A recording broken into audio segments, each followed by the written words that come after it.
This is Stacy McKibben with the Master Communicator podcast, where CEOs, senior leaders, and C-suite executives share their advice. It's 6 questions in 9 minutes because the best leaders know how to share their ideas concisely and quickly. Let's jump right in. Question number 1. In a few sentences, please tell us who you are and what you do.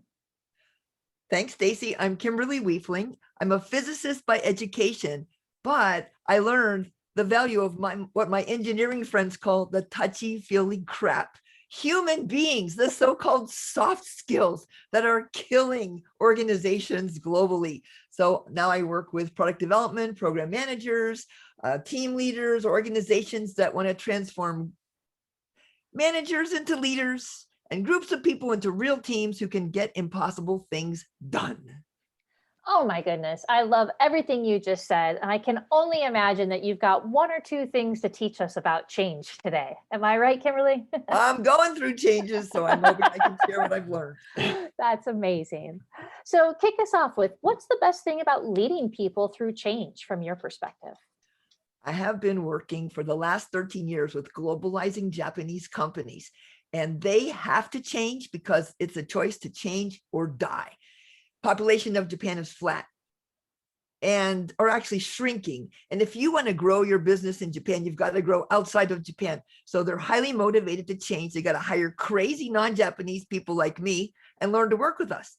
And what I've been able to do in the last 13 years in particular is help these people pick projects that they think are impossible, work on them for 6 months to realize, wow, they're only difficult. And then 10 years later, see half of those projects come to fruition, seeing that impossible just means I don't know how to do it yet. And eventually it's inevitable. It's so exciting to me to see that process.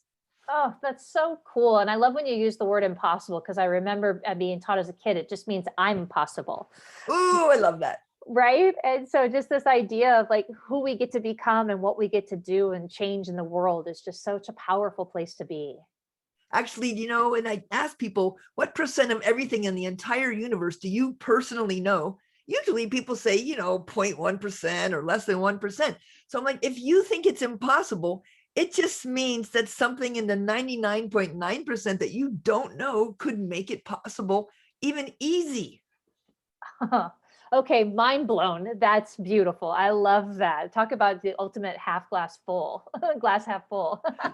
Or 99.9%. Or 99.9% full. That is Right on. amazing. I love that. So what piece of advice then would you give to other leaders about implementing change? Well, partly I carry this chicken around for that reason. I do this little exercise and I ask people, what made this chicken fall? And they usually say, yeah, it's gravity. I'm like, really? Gravity, seriously? definitely. Yeah. Or maybe I released it. And so I have to confront them with their contributions to the things they want to change. Rather than being helpless victims, they need to realize they are contributing to keeping things the way they are. And then the realization hits them. That means they have the power to make things different.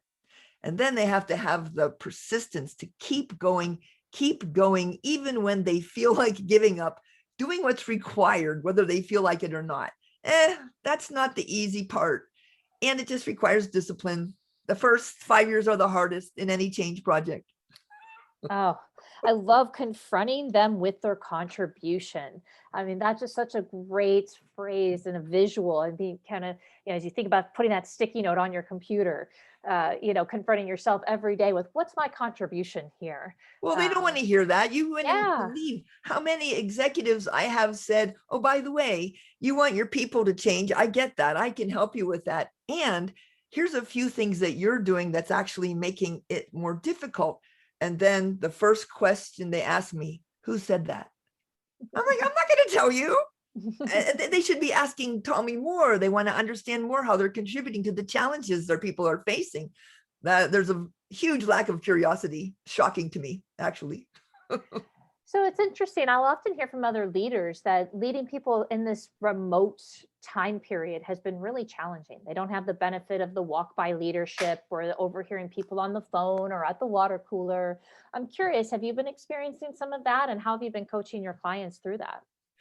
I've had big, strong men and women at the VP level, even presidents of division, telling me, oh, Kimberly, I feel like it's helpless and hopeless, and it's even useless to turn on my computer. I can't walk around and see my people anymore. And I'm sorry, but I'm just like, seriously? You schedule a Friday afternoon virtual happy hour. You tell them to go buy the finest beer or wine they can find and put it on their expense report, and you hang out with them. And you schedule every lunch a daytime Zoom or WebEx or MS Teams or whatever the heck you use, and say, hey, you're going to be having lunch online every day. Join me. There are ways, Stacy, to engage people and connect to purpose virtually. In fact, sometimes it's easier and more effective than in person. You just have to want to find the answer and want to find the way. Oh, yes. And of course, it's uncomfortable. We'd like to do it the old way. Human beings don't like change. Guess what? Liking it is optional. Exactly. I feel like that goes along with, suffering is optional, right? That's true, right? Suffering is optional. I love it. I'll have to remember that one. So what daily practice has been most important to you as a leader? What's that thing you got to make sure you do every day? Find my center. I am very intense. Some people say, Kimberly, you're hyperactive. And I always say, oh, thank you for noticing. I do bring a lot of passion to my work. In fact, it was you who inspired it in me.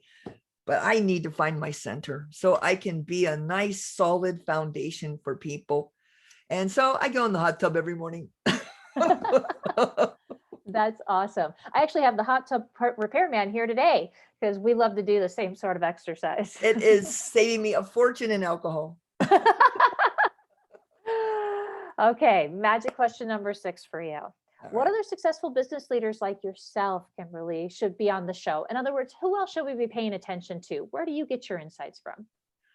I have a wonderful community of people that are called Silicon Valley Alliances. I've been working with them over 10 years all over the world, and they inspire the heck out of me.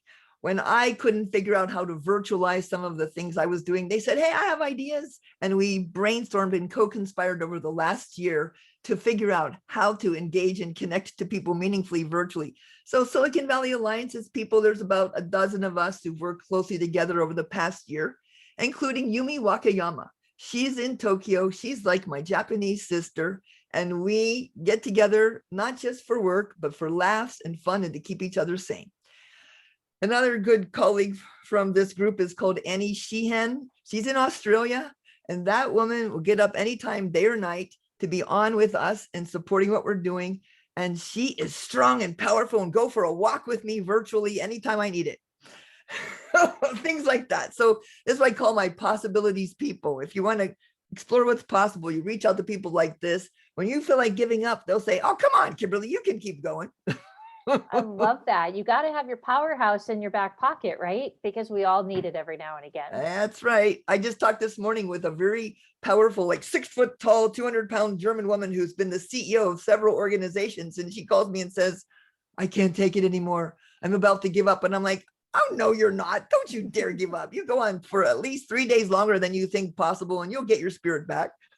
So she has to tell me that next week, right? I know we have to give to each other. I think that way, that reciprocity is so important. Well, my goodness, Kimberly, it has been such a pleasure to have you on the show, and it's just a delight to have you here. I'm curious, if somebody wanted to reach out and introduce themselves, how might they find you? I usually say, just call the police. They'll know where I am. Kimberly Wiefling, author of Scrappy Project Management. Reach out via email, firstname@lastname.com. Oh, this is in Japanese. I can't read it. I have a website. All my information is out there publicly. Feel free to text me, email me. If you're in the Redwood City area, San Francisco Bay Area, otherwise known as Silicon Valley, please drop in for a dinner at a distance on my back patio. That's incredible. My audience knows I'll have the links there for them to find you. And I do hope that you come join us again on the show someday. We always do, a new 6 questions. So will you come back and play? Thank you. Expand the possibilities and keep it fun, people. That's so awesome. Well, thank you so much. And this is Stacy McKibben with the Master Communicator podcast. For more ideas and insights, please do go check us out at www.concilioteam.com. And we look forward to seeing you again next time. Take care.